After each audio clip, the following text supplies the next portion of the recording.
ભરૂચમાં ધૂળેટી પર્વે ત્વચાના રોગોથી બચવા નિષ્ણાંત તબીબ ભાવિન સુરતીની જિલ્લાવાસીઓને ઉપયોગી ટિપ્સ। હોળી ધૂળેટી પર્વે અબાલ વૃદ્ધ સૌ કોઈ રંગોમાં રંગાઈ રંગીન બને છે। આનંદ ઉલ્લાસ ઉમંગનું આ રંગબેરંગી પર્વ ક્યારેક રંગોના કારણે જ મુશ્કેલીમાં મૂકી દે છે। ભરૂચ જિલ્લાની પ્રજા રંગોના પર્વે પોતે કે બીજાને મુસીબતમાં ન મૂકે તે માટે ત્વચા રોગોના નિષ્ણાત ડોક્ટર ભાવિન સુરતીએ કેટલીક અગત્યની હેલ્થ ટિપ્સ આપી છે। ધૂળેટી પર્વે ઓર્ગેનિક અને બાયોલોજિક રંગોનો જ ઉપયોગ કરવા જોઈએ। પ્રાકૃતિક રંગોની ઉજવણી તહેવારને વધુ આનંદ અને આરામદાયક બનાવે છે। કેસુડાથી હોળી રમવી પણ ઘણી ફાયદાકારક છે। જો કેમિકલ કે અન્ય સિન્થેટિક રંગોના કારણે ત્વચા પર એલર્જી કે અન્ય કોઈ નુકસાન થાય તો પહેલા ઠંડુ પાણી કે તે ભાગ પર બરફ ઘસવો જોઈએ। વધુ તકલીફમાં તબીબનો સંપર્ક કરવો। ધૂળેટી પછી સ્કિન પ્રોબ્લેમના ઘણા કેસો તબીબ પાસે આવે છે, ત્યારે ડાયરેક્ટ સૂર્યપ્રકાશના સીધા સંપર્કમાં એ ભાગ ન આવે તેનું પણ ધ્યાન આપવા અનુરોધ કર્યો છે। દર વર્ષની જેમ આ વખતે પણ આપણો હોળી અને ધૂળેટીનો તહેવાર આવી ગયો છે અને આપ સૌ મિત્રો એને ઉજવવા માટે એકદમ તત્પર હશો જ અને ઉજવવું પણ જોઈએ। પણ એમાં જે આપણે રંગોનો ઉપયોગ કરીએ છીએ અને એનાથી જે ચામડીને નુકસાન થાય છે એને પ્રિવેન્ટ કરવા માટે, અટકાવવા માટેની થોડી ઘણી ટિપ્સ હું અહીંયા આપવાનો પ્રયત્ન કરું છું, જે દર વર્ષે આપણી પોતાની ચેનલ નર્મદા ચેનલ થ્રુ આપું જ છું। સૌપ્રથમ તો આપણે બજારમાં મળતા ઓર્ગેનિક અથવા તો બાયોલોજિકલ કલરનો જ ઉપયોગ કરવાનો આગ્રહ રાખવો જોઈએ।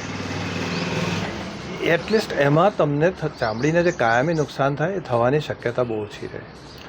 જો કશું પણ ના મળે તો આપણો જો કેસુડાનો રંગ છે એનો પણ ઉપયોગ કરીને એનાથી વાપરી શકાય, એનાથી પણ ઉજવી શકાય કે જેનાથી કોઈ નુકસાન નહીં થશે। ઓન ધ કોન્ટ્રી એનાથી તમારી ચામડીના કલરમાં બી ઉઘાડ થશે, સારું રહેશે। પરંતુ ધારો કે તમે બીજા કલરનો ઉપયોગ કોઈએ કરી લીધો હોય અને તમને એવું લાગે કે તમારી ચામડી પર બળતરાને બધું શરૂઆત થઈ ગઈ છે, ડાઘા પડવાની શરૂઆત થઈ ગઈ છે, તો તમારે થોડીક ટિપ્સ એવી આપું છું કે જે તરત જ યુઝ કરવો જોઈએ। ખાસ તો સૌ પ્રથમ એને સાદા પાણીથી, બને તો થોડા ઠંડા પાણીથી એને સાફ કરી નાખો ભાગને। બરફનો ઉપયોગ બી થોડી મિનિટ માટે કરશો તો પણ ચાલશે। અને ત્યાર પછી તરત જ કોકોનટ ઓઇલ એટલે નારિયેળનું તેલ સારી ક્વોલિટીનું લઈ અને એના પર લગાવી દેવું જોઈએ। એ ભાગને સૂર્યપ્રકાશથી બચાવવું બહુ જ જરૂરી છે, કારણ કે ઘણા વર્ષોથી અમે જોઈએ છીએ કે ધૂળેટી પછી જે કલરના જે નુકસાન લઈને ચામડી પર આવતા હોય એ કાયમી થઈ જતું હોય છે। એ અટકાવવા માટેના પ્રયત્ન કરવા બહુ જરૂરી છે।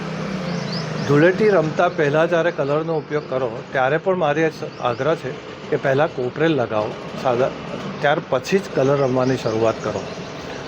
સૂર્યપ્રકાશથી બચવું જોઈએ। ઇવન માથામાં પણ જો તમે કલર લગાવવાના હોય તો ત્યાં પણ કોપરેલનો ઉપયોગ કરીને ત્યાર પછી જ કલર લગાવવાનું શરૂઆત કરશો।